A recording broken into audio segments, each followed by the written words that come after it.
అన్న నమస్తే అన్న. మరి నిన్న జగన్మోహన్ రెడ్డి గారు ఏదైతే వైజాగ్ స్టీల్ ప్లాంట్ పరామర్శించడానికి వెళ్ళి అక్కడ మాట్లాడుతున్నారు, ఈ రోజున కూటమి ప్రభుత్వం నిర్లక్ష్యం వల్ల ఈ రోజున అంత ఇది జరిగింది, ఆ విధంగా చనిపోయారు అని చెప్పి జగన్మోహన్ రెడ్డి గారు మాట్లాడుతున్నారు. ఏంటి అసలు దాని మీద మీ ఒపీనియన్? కూటమి ప్రభుత్వం నిర్లక్ష్యం వల్ల ఆ విధంగా జరిగింది అనుకోవచ్చా లేకేంటి?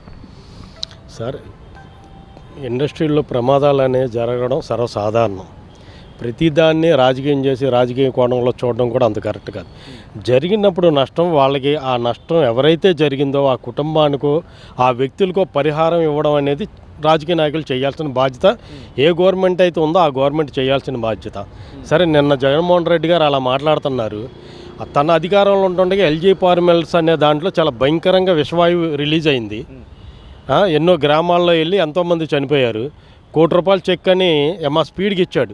కనీసం ఇతను ఎయిర్పోర్ట్లో దిగి ఎల్జీ పాలిమర్స్ యాజమాన్యంతో మాట్లాడాడు, కానీ ముందు క్షతగాత్రుల్ని చనిపోయిన కుటుంబాలను పరామర్శించలేదండి. కానీ ఈ రోజున లోకేష్ ఆ కుటుంబాలను పరామర్శించాడు, తక్షణ సాయం ఇచ్చాడు. సాయమే కాదు, డబ్బులు ఇచ్చి చేతులు దులుపుకోవడం కాదు, ఆ కుటుంబాన్ని ఆదుకోవాల్సిన బాధ్యత మా మీద ఉంది. కూటమి ప్రభుత్వం పార్టీ మీద మా మీద బాధ్యత ఉందని చెప్పి అంత బాధ్యతగా ప్రవర్తించాడు. ఇక ఇతనేమి విమర్శిస్తాడండి? ఇతను ఇచ్చిన చెక్కుల్ని ఈ రోజు కూడా తోరణాల కింద కట్టుకున్నారు. జగన్మోహన్ రెడ్డి గారు ఇచ్చిన చెక్కుల్ని జగన్మోహన్ రెడ్డి గారు ఉన్న గవర్నమెంట్లో పడవ ప్రమాదంలో జరిగినప్పుడు ఇచ్చిన చెక్కులనే కానీ, తర్వాత ఎల్జీ పాలిమర్స్ బాధితులకి ఇచ్చిన చెక్కులే కానీ తోరణాల కింద కట్టుకున్నారు. అది ఇతనికి విమర్శించే స్థాయి లేదండి.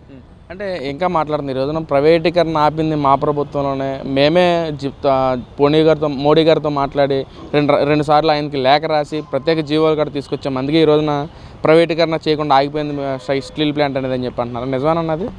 సార్, అసలు ప్రైవేటీకరణకు మొగ్గలు తొడిగి అడుగులేసిందే ఇది వైఎస్ఆర్ గవర్నమెంట్లో. ఇది జగన్మోహన్ రెడ్డి గవర్నమెంట్లోనే ప్రైవేటీకరణకు అడుగులేశారు. దాన్ని ఆ రోజున ఉన్న కార్మిక సంఘాలే కానీ, నాయకులే కానీ, మెయిన్ ప్రతిపక్ష పార్టీలే కానీ గట్టిగా ఫైట్ చేసి ఆపినాయి. దానికి ఈ రోజున కొంత ఫండ్ను కూడా కేటాయించి మళ్ళీ ప్రారంభించినాయి సెంట్రల్ గవర్నమెంట్తో మాట్లాడి. అతను ఏ రోజు నిజం చెప్పాడండి? ఒక సీఎం స్థాయిలో అతను నిజం చెప్పిన సంఘటన ఒకటి చెప్పండి. అతనికంటే ఒక వరం ఉందనుకుంటా, నువ్వు నిజం మాట్లాడితే తల 1000 ఒక్కలు అయ్యిద్దని. అలాగా అతను ఏ రోజున నిజం చెప్పలేదు సార్. అతను చెప్పేవన్నీ అబద్ధాలే. అసలు ప్రైవేటీకరణకి ఆ రోజున అడుగులేసిందే జగన్మోహన్ రెడ్డి గవర్నమెంట్. అంటే ఇంకా మాట్లాడుతున్నారు కదా, అసలు మా వల్లే మేమున్నప్పుడే స్టీల్ ప్లాంట్ ఒక నిర్దేశం ఉంది, దానిలో డెవలప్మెంట్ జరిగింది, ఈరోజు కూటమి ప్రభుత్వం వచ్చిందో దాన్ని పట్టించుకోవట్లేదు, నిర్వీర్యం చేశారు, దానిలో ఉన్న ఉద్యోగులు కూడా తీసేశారు అని చెప్పి మాట్లాడుతున్నారు. మరి దిశ నిర్దేశం అన్న పదానికి అర్థం తెలియని వ్యక్తి ఎవడైనా ఉన్నాడంటే అదొక జగన్మోహన్ రెడ్డి. అసలు అతనికి ఒక ప్లానింగ్ ఏముందండి?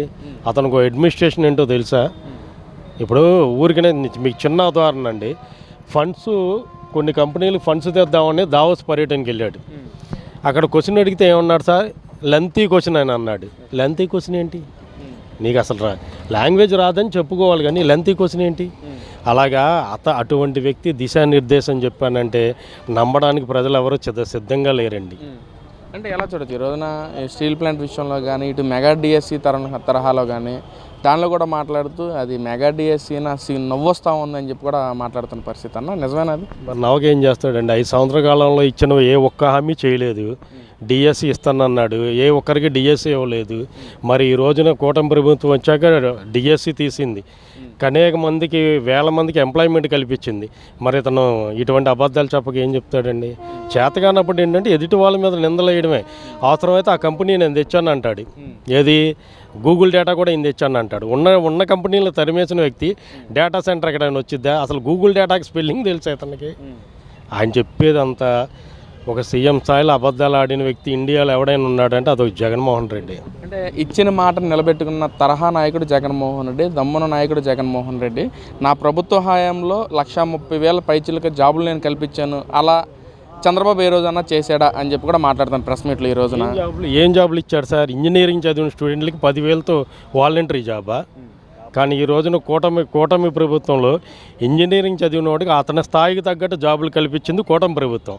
అతని స్థాయిని మించి 10,000 ఇచ్చి ఇంటింటికి తిప్పాడు తప్ప. అలాగే టీచర్స్ని వైన్ షాపుల దగ్గర వాలంటరీకి పెట్టాడు. అలాగే సినిమా టికెట్లు రిలీజ్ అయినప్పుడు సినిమా టికెట్ల దగ్గర టీచర్స్ని ఎంఆర్ఓలను పెట్టాడు. అటువంటి ఒక దరిద్రమైన పనులు చేసిన వ్యక్తి అతను.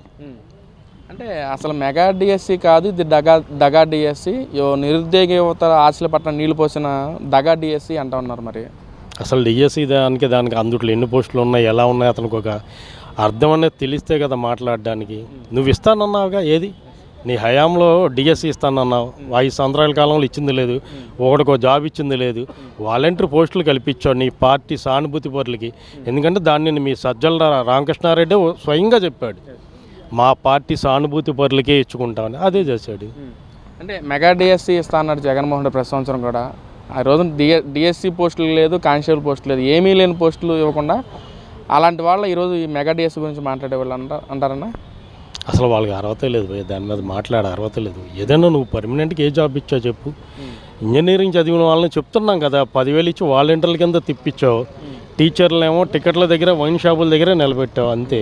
మరి ప్రజా తీర్పు ఎవరి పక్షాన ఉండదు అనుకోవచ్చు అన్న 2029? 2029లో కూడా కూటమి ఉన్న పరిస్థితులను, ఇప్పుడున్న పరిపాలన చూసుకుంటే కూటమికే ఎక్కువ అవకాశాలు ఉన్నాయి.